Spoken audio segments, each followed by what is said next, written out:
I've recently been watching Miss Hammurabi, and after months of dealing with really vile people in court, there is a scene where Goara's character says that maybe there are no bad or evil people, there are just bad or evil situations. And we have heard of this line before, right? We kind of agree, most of us. But what about a situation like this, where the crown prince orders the death of his own infant daughter because the royal family has to hide the fact that his son was born a twin with a girl? The future crown prince and the future king cannot be known to have shared the womb with a female.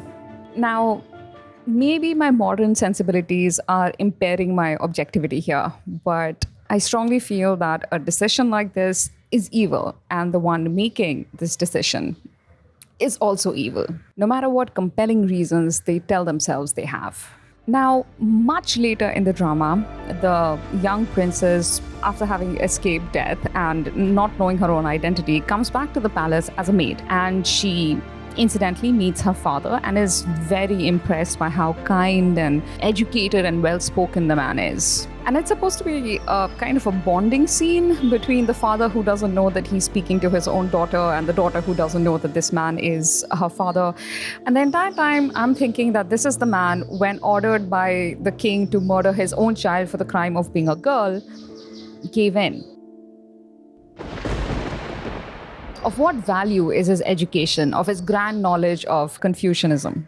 He doesn't apply any of it. He doesn't make a compelling argument to protest against this barbaric order. Essentially, the man is a coward and doesn't deserve his daughter's admiration.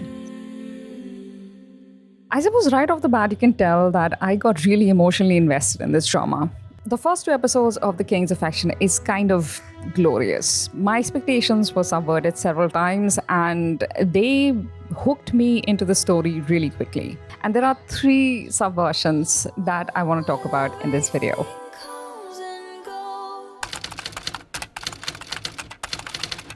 The first thing was that we got to meet and know the young prince Yi-hwi, the real Yi-hwi, the one whose place his twin sister has to take up later.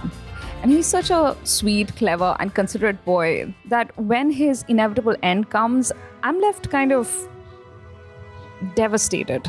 And that's a credit to the show. They managed to flesh the boy out so much in just one episode, and a lot of other things were happening as well. But I really felt that I knew what kind of a king he might someday have been if he had a chance to grow up.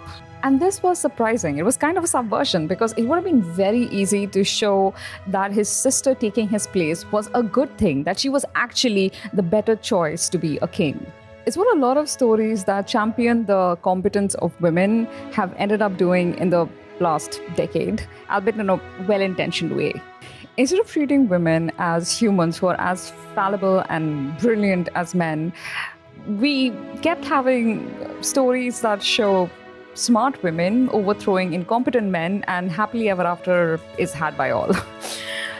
And that lacks nuance and complicated storytelling, both of which King's Affection has. And therefore, of course, it's a lot more interesting to watch.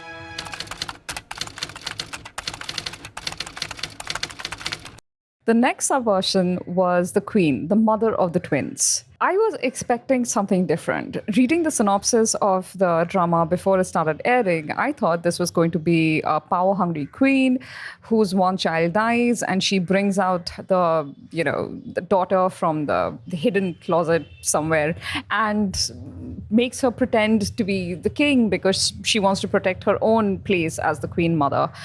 Instead, the queen is someone who's stuck in the middle of politics and patriarchy, and all she wants to do is protect her children, but she has very limited power, and even the right to protest isn't hers. It's something her husband has to do, and he refuses to. So she musters up what resources she has, and she is woman who inspires loyalty. You can see that in the servants around her.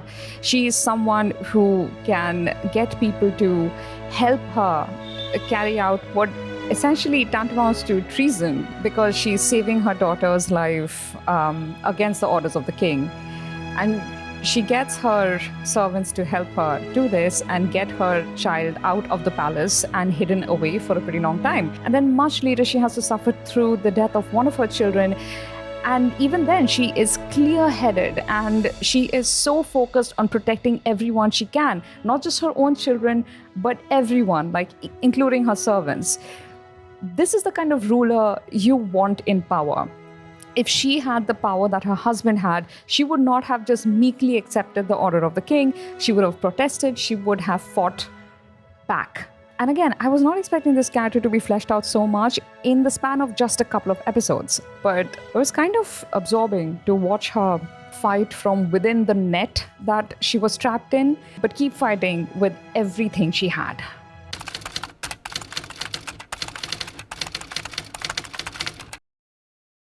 And the final subversion was, of course, my expectation of what I thought a historical gender bender romance would be like. Usually, she's someone who disguises herself as a man because she's pursuing a goal. Maybe she wants an education or she wants to escape debt or a bad situation. And then she ends up being in a sort of a servile position to a more powerful nobleman who falls for her without realizing that she's a woman, and shenanigans ensue.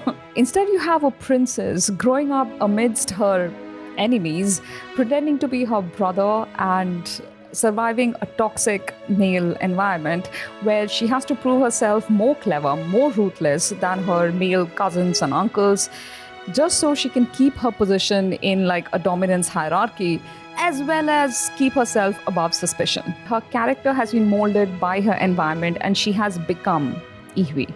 Also, I think I expected Park Eun-bin's king to show outward displays of kindness and humanity pretty early on in the drama, because that's what gender benders usually do, where the female amidst the men show them how to be more sensitive and kindly, and basically she's bringing the female touch into this group of men.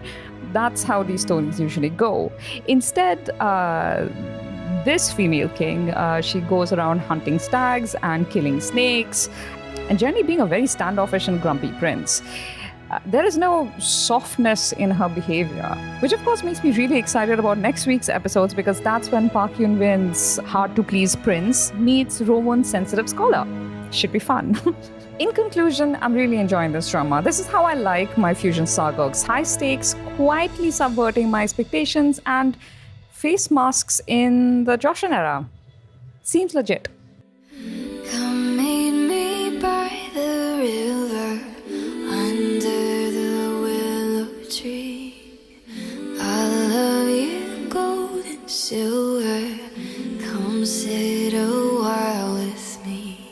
Here in the twilight singing, here in the evening breeze. Here tonight I'll be waiting.